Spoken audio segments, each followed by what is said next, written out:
हरिओम।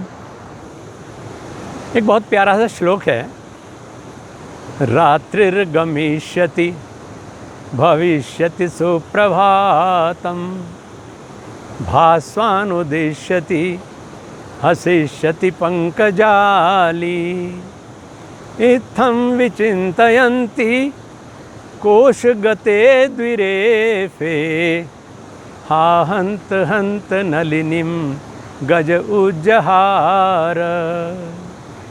ये जो सूत्र हैं जीवन के सूत्र कि जो भी है बस यही एक पल है, आगे भी जाने न तू पीछे भी जाने न तू। जीवन सिर्फ वर्तमान है, इसका कोई भूत नहीं होता है, उसको आप पकड़ नहीं सकते। भविष्य भी कुछ नहीं है। वर्तमान को अगर हम ठीक से संभाल लें तो जिसे हम कल्पना करते हैं भविष्य की, वो निश्चित रूप से बहुत अच्छा होगा। वर्तमान अच्छा तो भविष्य अच्छा, वर्तमान अच्छा तो भूत सार्थक। हम बीते हुए समय को सार्थक कर देते हैं कि धन्य था वो अंधेरा जिसने मुझे रोशनी तक पहुंचा दिया, जिसने रोशनी पाने की चाह जगा दी। एक भौरे की कहानी है और वो भौरा आप और मेरे जैसा ही तो है। हम लोग भी कोशिश कर रहे हैं कि रस लें।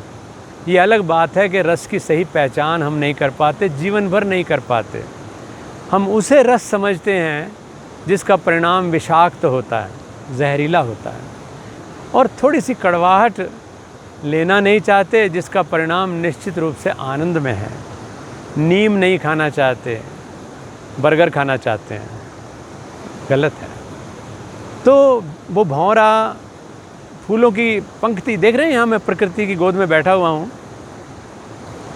फूल खिले हुए हैं और भौरा एक फूल से दूसरे फूल पर ऐसे रस लेता हुआ चल रहा है।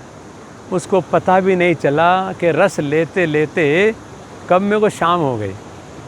कमल की सारी पंक्तियाँ जिनसे वो रस ले रहा था, शाम होते होते वो बंद होनी शुरू हो गई। वो रस लेने में लगा रहा और आखिरकार जैसे ही कमल बंद हुआ तो भौरा अंदर बंद हो गया। तो ये जो श्लोक मैंने सुनाया, ये उसी के द्वारा कहा हुआ श्लोक है। मान लीजिए वो कल्पना कर रहा है, सोच रहा है, बंद हो गया, निकल तो सकता नहीं है। जैसे हम लोग फंसे हुए हैं तो कहते हैं आज तो बस गीदड़ अगर घेरे में पड़ गया तो वहीं विश्राम है, कहते हैं यही ठीक है ना। ऐसा नहीं है, सच्चाई सच्चाई है, आँख नहीं मूंदी जाती उस तरफ से। तो भौरा कल्पना कर रहा है कि वो अच्छा रात को एक्चुअली क्या होता है ना, शाम को ये भौरा ये जो है कमल बंद हो जाता है और सूरज के साथ खिलता है। तो कोई बात नहीं है, मैं रस ले रहा था, रात बीत जाएगी, रात्रिर्गमिष्यति, रात बीत जाएगी, भविष्यति सुप्रभातम, फिर सवेरा होगा, भास्वानुदिश्यति, ये सूर्य नारायण फिर से उगेंगे, और हसिष्यति पंकजाली, ये जो कमल की पंक्ति हैं सारी की सारी फिर खिल जाएंगी। कोई बात नहीं। लेकिन भौरा ये प्लान करता रहा। जिस समय भौरा ये प्लान कर रहा था कि सुबह होते हुए कमल खिलेगा और मैं फिर रस लूँगा, इतने में ही कहा कि हा हंत हंत नलिनीम गज उज्जहार है। कहने गज़ब हो गया।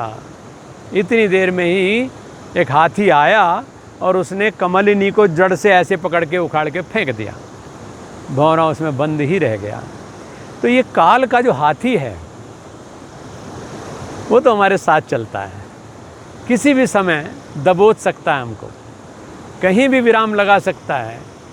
इसलिए योजना बनाएं, लेकिन उसमें भी वर्तमान को ही सफल बनाएं, वर्तमान को पूरी तरह से जिएं। लंबी योजनाओं की पूर्ति भी वर्तमान में जिस सीढ़ी पर हम खड़े हैं वहीं से आगे बढ़ती है। अगर हम वर्तमान सीढ़ी पर ठीक से पैर जमा करके नहीं खड़े होंगे तो हम बैलेंस नहीं बनाएंगे, जीवन का संतुलन नहीं रखेंगे, उसका आनंद नहीं लेंगे, तो फिर बुलंदी तक नहीं पहुंचा जा सकता है। तो जो भी है बस यही एक पल है और उसको संधि काल कहा गया है। सबसे छोटी यूनिट है कि श्वास एक आता है और उसके साथ ही दूसरा जुड़ा है तो वो जाता है।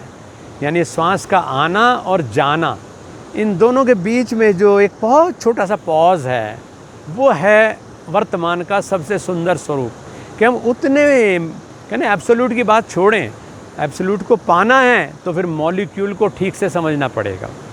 अगर हमें श्वास का पूरा आनंद लेना है, प्राणायाम का पूरा आनंद लेना है, ध्यान का पूरा आनंद लेना है, तो उसकी जड़ पूरी तरह से वर्तमान में है। चाहे संसारिक सफलता पानी है या आध्यात्मिक सफलता पानी है, दोनों ही वैभव की प्राप्ति हमको वर्तमान को जीने से ही होती है, वरना काल का हाथी तो कभी भी आ सकता है। हरि ओम।